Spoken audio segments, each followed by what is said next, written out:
आज की इस गहराई से पड़ताल में हम एक बहुत ही अजीब और खौफनाक विषय पर बात कर रहे हैं। मतलब कल्पना कीजिए एक ऐसी दुनिया की जहां आपका अपना दिमाग ही एक क्राइम सीन बन जाए। हाँ, जहाँ कोई सबूत नहीं चाहिए, बस मन में कोई बागी विचार आया और सीधा मौत की सजा। बिल्कुल, जॉर्ज ऑरवेल की किताब 1984 का ओशेनिया समाज कुछ ऐसा ही है। मैं आज यही सोच रही थी कि हम इसी विचार अपराध या थॉट क्राइम के विज्ञान को समझें। ये एक ऐसा मनोवैज्ञानिक नियंत्रण है जो मतलब पूरी तरह से इंसानी सोच को ही कुचल देता है। और ओशेनिया का ये जो ढांचा है ना, वो सिर्फ थॉट पुलिस के दम पर नहीं टिका है। हर कोने में टेलीस्क्रीन तो हैं, पर ये सत्य को योजनाबद्ध तरीके से मिटाने का काम भी करते हैं। सत्य मंत्रालय असल में एक झूठ की फैक्ट्री है, जहां विंस्टन स्मिथ जैसे लोग काम करते हैं, जिनका काम ही इतिहास को रोज मिटाना और दोबारा लिखना है। सही कहा। मतलब अगर सत्ता कह दे कि 2 और 2 5 होते हैं, तो वो उसे सच साबित कर देंगे। हर दस्तावेज को बदलकर ये साबित कर दिया जाएगा कि 2 और 2 हमेशा से 5 ही थे। ये तो ऐसा हो गया जैसे आज के समय में कोई ऐसा सर्च इंजन हो जो कल की सारी असली खबरों को हमेशा के लिए डिलीट कर दे। एकदम सही। और सिर्फ वही दिखाए जो आज का नैरेटिव है। हाँ, तो मैं यही सोच रही थी कि महज पुरानी बातें मिटाने से किसी का दिमाग कैसे कंट्रोल होता है। क्योंकि जब अतीत का कोई ठोस सबूत ही नहीं बचेगा, तो इंसान का अपनी याददाश्त पर से भरोसा उठ जाएगा। जब इंसान को खुद पर शक होने लगे, तो वो टूटकर वही सच मान लेता है जो सत्ता बताती है। अच्छा, इसे ही डबल थिंक कहा गया है ना? बिल्कुल। डबल थिंक यानी एक ही समय में 2 बिल्कुल विपरीत और झूठी बातों पर अटूट यकीन करना। और मनोवैज्ञानिक नियंत्रण का दूसरा बड़ा हथियार है न्यूज़-स्पीक। न्यूज़-स्पीक हाँ। मतलब ये भाषा का ऐसा रूप है जिसमें से बगावत या आज़ादी का मतलब बताने वाले शब्द ही हटा दिए गए हैं। हाँ। अब सोचिए, अगर किसी भावना को व्यक्त करने के लिए शब्द ही मौजूद नहीं होंगे, तो दिमाग उस भावना को प्रोसेस ही नहीं कर पाएगा। अरे बाप रे! तो विद्रोह का विचार पैदा होने से पहले ही मर जाएगा, क्योंकि उसे सोचने के लिए इंसान के पास कोई भाषा ही नहीं बची। यही न्यूज़-स्पीक का मुख्य काम है, विचार को जन्म लेने से पहले ही पंगु बना देना। रुको एक मिनट, मुझे यहाँ कुछ पूछना है।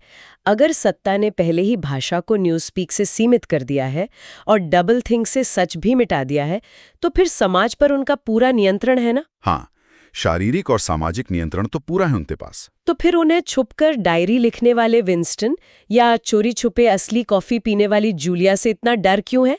मतलब भौतिक नियंत्रण तो सत्ता के पास है ही, तो 2 लोगों के प्यार करने से उनका क्या बिगड़ जाएगा? बहुत अच्छा सवाल है। देखिए, शारीरिक नियंत्रण सत्ता के लिए काफी नहीं होता। सिस्टम को पूर्ण मनोवैज्ञानिक समर्पण चाहिए। मतलब उन्हें सिर्फ शरीर नहीं, आत्मा भी चाहिए। बिल्कुल। विंस्टन का वैचारिक विद्रोह या जूलिया का नियमों को तोड़कर प्यार करना, ये उन्हें सत्ता से अलग एक व्यक्तिगत पहचान देता है। सत्ता को सिर्फ सजा नहीं देनी है, बल्कि विद्रोह की क्षमता को ही जड़ से मिटाना है।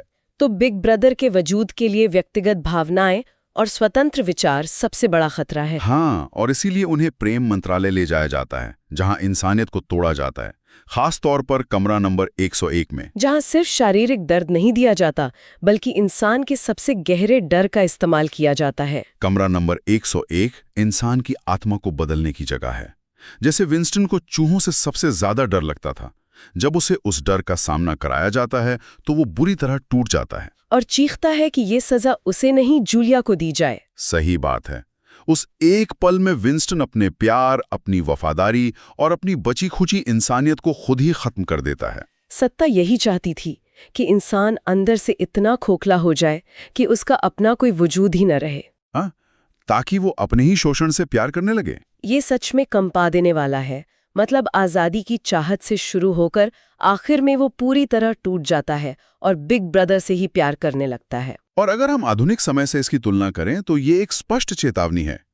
आज भी सरकारों और बड़ी संस्थाओं द्वारा जनमत को इसी तरह प्रभावित किया जाता है। हाँ, अगर समाज ये सवाल करना छोड़ दे कि उसे क्या बताया जा रहा है या नैरेटिव कैसे गढ़े जा रहे हैं, तो सच्चाई को नियंत्रण करना बहुत आसान हो जाता है। बिल्कुल।